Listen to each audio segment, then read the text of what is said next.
Un jour, en quête d'inspiration, j'ai décidé de manière quasi compulsionnelle d'aller faire un tour sur la chaîne de Karim. Et comme vous pouvez l'imaginer, j'y ai trouvé un véritable filon.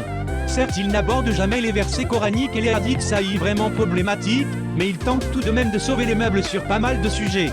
Prenons un exemple, cette vidéo ayant pour sujet le massacre de la tribu des Quraïza. Eh bien, elle commence ainsi.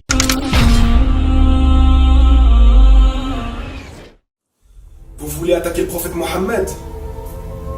Bonne chance, bonne chance, bonne chance. Ce qui te laisse normalement un minimum songeur quant au choix de vie qu'il a dû prendre au cours de son existence pour en arriver à se retrouver dans ce genre de situation, mais enfin passons.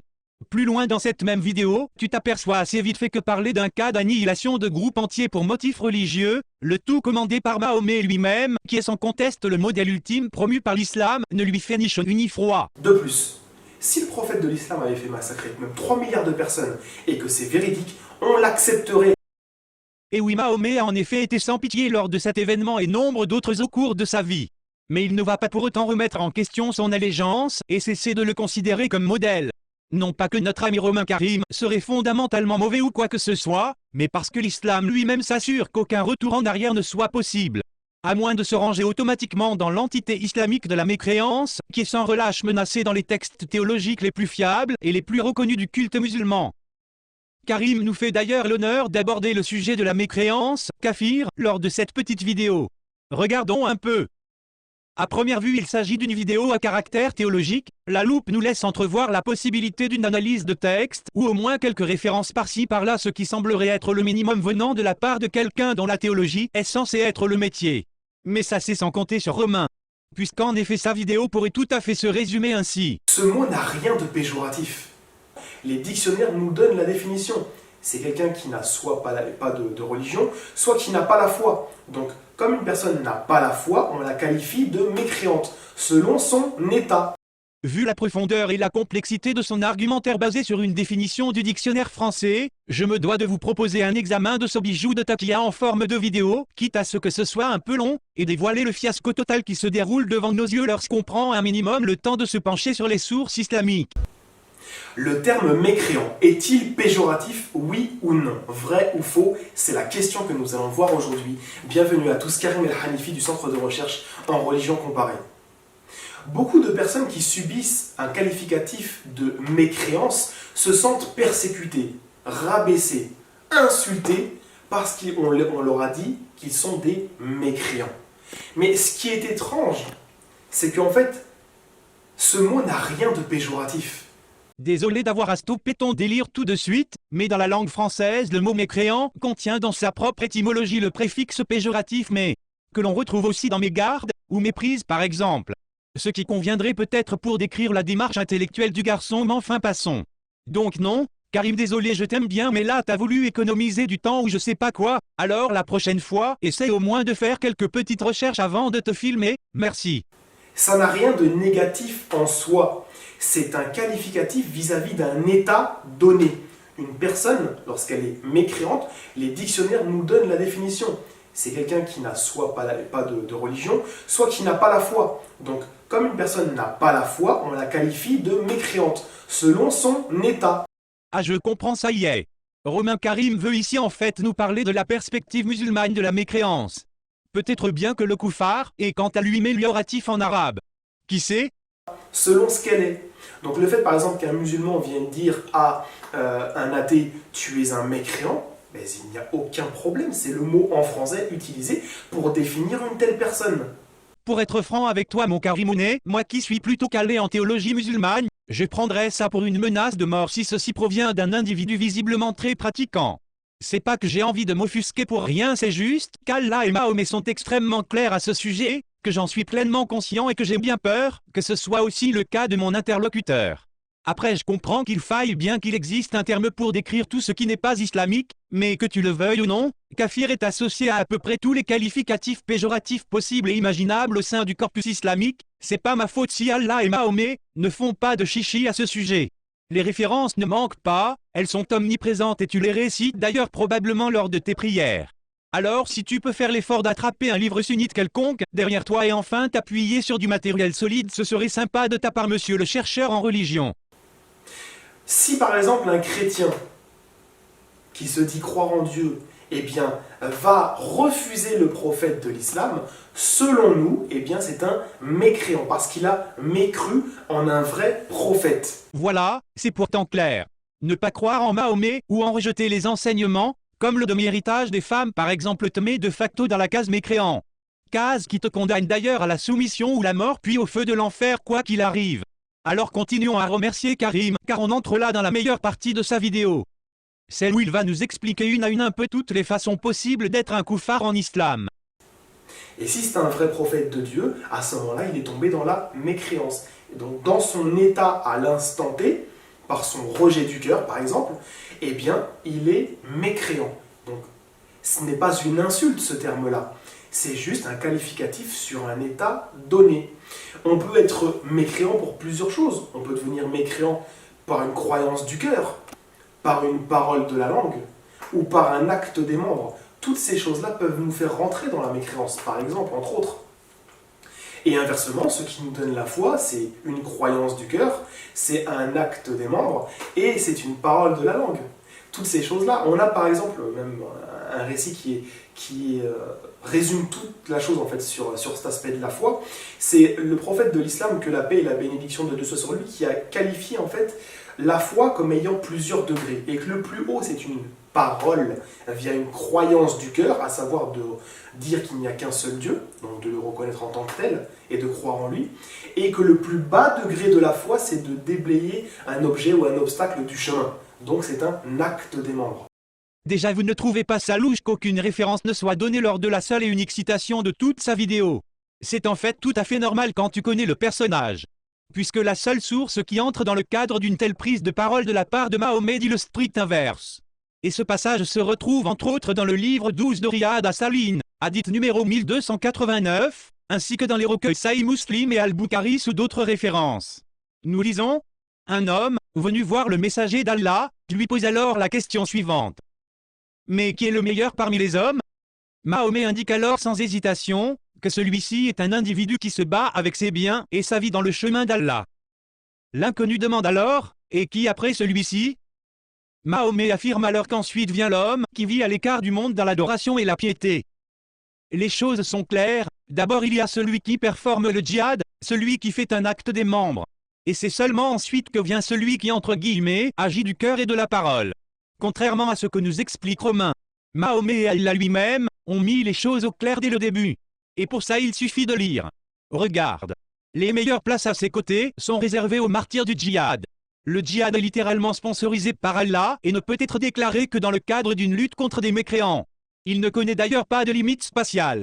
Pas de limite temporelle non plus, et cerise sur le gâteau, l'avènement de l'islam lui-même passe par un ultime acte djihadiste.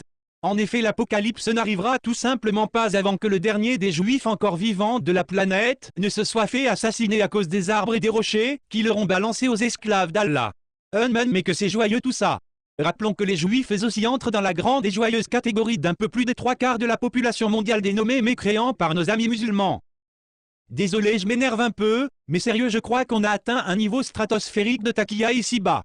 On connaissait le coup de j'oublie de me référer aux fondamentaux où je décide de citer des versets abrégés.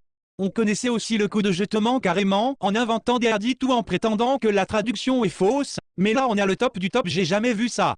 Ici, il prend un hadith qui dit le strict opposé de ce qu'il avance, puis intervertit les significations, quitte à s'inscrire en complète contradiction avec les enseignements de son culte. Alors la chapeau. Donc on voit que la foi se réunit dans ces choses-là. Et donc, il ne faut pas que les gens pensent que ce terme mécréant est un rabaissement ou une insulte. C'est juste un terme qualificatif de la langue française qui qualifie une personne selon ce qu'elle est vis-à-vis d'un postulat. C'est-à-dire que vis-à-vis des musulmans, tu es mécréant, par exemple, si tu refuses eh bien, le prophète de l'islam, le prophète Mohammed, que la paix et la bénédiction de Dieu soient sur lui. Tu te répètes mon pote, en plus tu pourrais tout aussi bien dire que tout ce qui n'est pas islamique répond du qualificatif de mécréant et ça irait beaucoup plus vite. Ou que tu le combats, ou autre, ou que tu, par exemple, associes à Dieu, tu es mécréant. Tout à fait d'accord, la sous-catégorie mécréantesque que constituent les associateurs sont en effet considérés comme les pires des créatures à la surface de la Terre.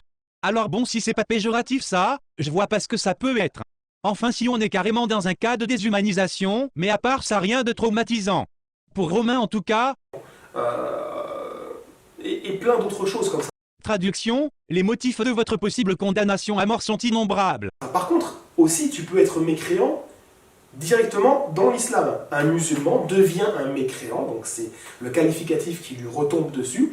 Si par exemple, il commence à associer à Dieu, si par exemple il rejette un des prophètes, même que ce soit un israélite ou autre, s'il rejette un seul des prophètes, il est mécréant. Pourquoi? Parce que on doit suivre et accepter tous les prophètes de Dieu. Mais attends, toi-même Romain, tu es comme qui dirait dans l'islam, pas vrai? Et pourtant c'est bien toi qui nous expliques en long, en large et en travers depuis le début de ta vidéo, que le terme mécréant n'aurait aucune connotation péjorative venant de la bouche d'un musulman, c'est ça? Ah d'accord. J'ai comme l'impression que tu vas par là totalement à l'encontre des enseignements de Mahomet qui désirait une Arabie débarrassée de toutes mécréances et qui a combattu ses dernières années de vie pour tenter de l'achever. Allons bon, soyons tout de même raisonnables, je ne voudrais pas faire courir de risque à notre ami Romain Karim en affirmant que de par sa position, il est en fait à l'instant T, lui-même en situation de mécréance, en rejetant les enseignements de Mahomet. En fait, j'ai presque pitié pour lui, et j'espère qu'il existe un mot de passe caché pour faire comprendre à son auditoire musulman potentiellement dangereux, qu'il ne pense en fait pas une seconde, ce qu'il raconte et qu'il est simplement en plein exercice de taquilla. Sinon ça risque de chauffer pour ses fesses. Ceci dit, je suis tout de même obligé de lui mettre un magnifique F, en connaissance de l'islam, puisque le terme mécréant apparaît tout de même plus de 40 fois dans le Coran, et qu'il n'est jamais utilisé pour décrire autre chose qu'un individu qui offense Allah de par sa simple existence, et aussi parce qu'il est censé être chercheur en religion putain. En fait, la mécréance, elle rentre aussi dans le fait de ne pas accepter toute la volonté divine, c'est-à-dire ses envoyés, sa loi, ses commandements, ses préceptes, ses ordonnances. Toutes ces choses-là font rentrer dans la mécréance si on les refuse. Tout un chacun comprendra pourquoi islam est de fait le parfait synonyme de soumission. Ça me semble assez parlant pour ne rien avoir à ajouter. Et donc si on les accepte, eh bien c'est l'inverse. C'est l'application en fait de la foi. Eh bien, en croyant en tous ces prophètes, on a la vraie foi. En croyant en Dieu, on a la vraie foi. En appliquant la loi de Dieu, on a la vraie foi, etc., etc., avec des choses cumulées entre elles. Donc c'est pour ça, c'est une petite vidéo en fait pour clarifier la chose, parce qu'en fait, ça malheureusement, c'est un phénomène qui a pris une ampleur vis-à-vis en fait de la terminologie qui est fausse. En fait, on appelle un chat un chat. Un mécréant, c'est un mécréant. Point, c'est de la langue, c'est de la linguistique. C'est là qu'on comprend qu'il est tout de même quelque part capable d'une gymnastique d'assez haut niveau dans sa tête. Il arrive à tenir des positions totalement bancales et ce, jusqu'au bout. Ça je me dois de respecter. Puisqu'arriver à embarquer la masse avec soi, lorsqu'on avance les plus grandes inepties, ça relève selon moi du quasi-miracle. Son relatif succès me semble attribuable à un savant dosage de l'utilisation des sources du culte. Pile poil ce qu'il faut. La clé étant de ne pas trop en citer pour ne pas révéler le poteau rose, tout en citant tout de même un minimum, sinon les gens vont finir par aller chercher par eux-mêmes. Ce qui ne doit en aucun cas se produire. Je fais d'ailleurs le pari tout seul dans mon coin, qu'un islamo-bisounours lambda ne trouverait absolument rien à redire sur la totalité de la vidéo originale de Karim. L'ironie de l'histoire c'est la même que pour Abdel. Ils ont choisi de faire de l'habilitation de Mahomet leur combat, alors que sa vie et ses paroles qui furent recueillies au sein de centaines de livres, qui nous sont parfaitement accessibles de nos jours, nous rapportent que Mahomet était en fait, ni plus ni moins le strict inverse du gentil prophète sophistico-féministo-antiraciste que veulent bien nous vendre ces grands fatigués. Il faut bien comprendre la démarche initiale de Romain. En effet, s'il aborde ce sujet brûlant, ce n'est pas du tout pour l'examiner à la lumière des textes, non. Lui, il est là pour tenter un coup de poker du haut de son autorité de fondateur du CRRC. Il compte simplement sur sa relative notoriété, espérant ainsi faire passer ses déclarations pour argent comptant. En effet, tous les discours du monde sur la poésie et le pacifisme islamique ne pourront jamais rattraper le fait que l'islam classifie bel et bien les êtres humains de par leurs convictions religieuses. Le fait que ces mêmes êtres humains affublés du qualificatif de mécréants, actuellement mis en exergue par Romain Karim, soient en effet carrément voués à la soumission voire à la destruction selon les sources les plus officielles du culte musulman, ne doit absolument pas apparaître. Sinon la maison prend l'eau et c'est foutu. Fini l'islam religion de paix, fini Mahomet le libérateur d'esclaves et tout ça. Qui y prêterait encore attention avec sous les yeux les textes correspondants du culte? Strictement personne. Et voilà pourquoi Romain Karim ne touche pas un seul livre de la centaine qui trône derrière lui. De toute façon, aucun d'entre eux ne contient la moindre référence positive, c'est le moins qu'on puisse dire, au sujet d'un quelconque idolâtre, infidèle, associateur ou plus généralement d'un quelconque mécréant. Ce qui est encore plus triste, c'est que la large majorité de nos amis musulmans ne sont même pas au courant de l'existence de ces passages au sein de leur propre théologie fondatrice. Et c'est dans ce climat que Romain Karim tend ici une sorte de piège intellectuel principalement composé de vide, certes je vous l'accorde mais enfin un piège quand même. Et j'ai bien peur que des gens de la trempe du nouveau musulman influent du moment Yassine Bellatar puissent tout à fait tomber dans le panneau. Yannick Zemmour, il connaît le Coran par cœur, je te jure. À chaque fois, il sort des sourates, je dis, mais même moi, je savais pas, je te jure. Et ça c'est con parce que j'aime bien ces vannes. Des fois. Malheureusement l'islam de France n'a qu'une constante, et c'est l'ignorance. D'ailleurs les professionnels du culte en sont ironiquement les garants. Karim en est l'exemple parfait, et je le remercie d'ailleurs bien fort en passant. Sur ce nous touchons à la fin de cette vidéo. Je compte bien évidemment réitérer sur Romain Karim puisque la découverte de sa chaîne m'a ouvert l'horizon des possibles. Je suis aussi actuellement en travail sur le cas d'une autre véritable pointure en la matière, qui devrait être terminée d'ici quelques jours. Jean Mouloud vous remercie de votre attention. Si le prophète de l'islam avait fait massacrer plus de 3 milliards de personnes et que c'est véridique, on l'accepterait.